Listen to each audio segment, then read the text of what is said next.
రాశి కన్యా లగ్నానికి చెందినటువంటి వారి యొక్క మేనమామ కుటుంబంలో మనం చూసినట్లయితే పోలీస్ డిపార్ట్మెంట్ కానీ, మిలిటరీ, ఆర్మీ, డిఫెన్స్లో ఉన్నటువంటి వాళ్ళు, లాయర్లుగా ఉన్నటువంటి వాళ్ళు, టీచింగ్ ఫీల్డ్లో ఉన్న వాళ్ళు, వాస్తు తెలిసినటువంటి వాళ్ళు, రియల్ ఎస్టేట్ కన్స్ట్రక్షన్ ఫీల్డ్లో ఉన్న వాళ్ళు, మార్షల్ ఆర్ట్స్, కరాటే, జూడే, సంగీతము ఇలాంటి వాటిలో ఇంట్రెస్ట్ ఉన్న వాళ్ళు, రెవెన్యూ డిపార్ట్మెంట్లో పనిచేస్తున్నటువంటి వాళ్ళు, వీళ్ళందరూ కూడా కనెక్ట్ అవ్వడానికి కావాలి. సివిల్ ఇంజనీరింగ్, మెకానికల్ ఇంజనీరింగ్ చదివినటువంటి వాళ్ళు కూడా ఉంటారు.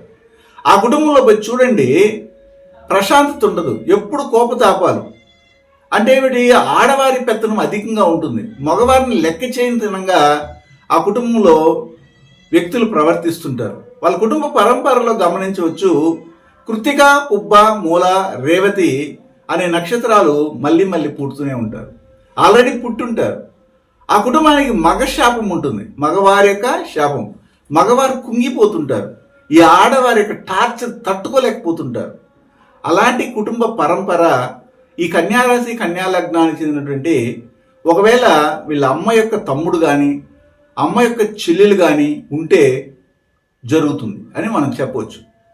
అదేవిధంగా వీళ్ళకి రాబోయే భాగస్వామి కుటుంబము ఏ విధంగా ఉంటుంది, వీళ్ళ యొక్క పార్ట్నర్షిప్ బిజినెస్ చేసే కుటుంబం ఎలా ఉంటుంది, అమ్మకు అమ్మ కుటుంబం ఎలా ఉంటుంది, వీళ్ళ నాన్నకి అన్న కుటుంబం ఎలా ఉంటుంది. పెద్ద నాన్న కుటుంబంలో అశ్విని, ఆశ్లేష, అనురాధ, పూర్వభద్ర నక్షత్రాలు కనెక్ట్ అవుతాయి. అదే కుటుంబంలో మెడిసిన్స్ ఉంటాయి. అంటే ఎంబీబీఎస్ డాక్టర్లనే కాదు, నాటు వైద్యం చేసేవాళ్ళు, అక్కుపంచర్ అని, ఇలాగ నాటు వైద్యంతో పాటు ఈ యొక్క ఆయుర్వేదము, హోమియోపతి ఇలాంటివి చేస్తుంటారు, పసరు వైద్యము ఇలాంటివి చేస్తుంటారు. అలాంటి వాళ్ళు ఉంటారు. పొలిటీషియన్స్ ఉంటారు, ఒక ఊరికి పెద్దగానే ఉంటారు, లేదా తండ్రి వృత్తిని చేస్తుంటారు, అడ్మినిస్ట్రేషన్లో పనిచేస్తుంటారు, హెచ్ఆర్ డిపార్ట్మెంట్లో ఉంటారు, ఐఏఎస్, ఐపీఎస్ వరకు కూడా చదువుకున్న వాళ్ళు ఉంటారు. ఇవన్నీ కూడా కనెక్ట్ అవుతాయి. అయితే వీళ్ళ యొక్క భాగస్వామి అంటే ఎవరంటే, ఒక అమ్మాయికి అబ్బాయి, అబ్బాయికి అమ్మాయి వారి జీవితంలో ప్రవేశించే భాగస్వామి అని చెప్తున్నాను. అదేవిధంగా పార్ట్నర్షిప్ బిజినెస్ చేసే వాళ్ళంటే పార్ట్నర్.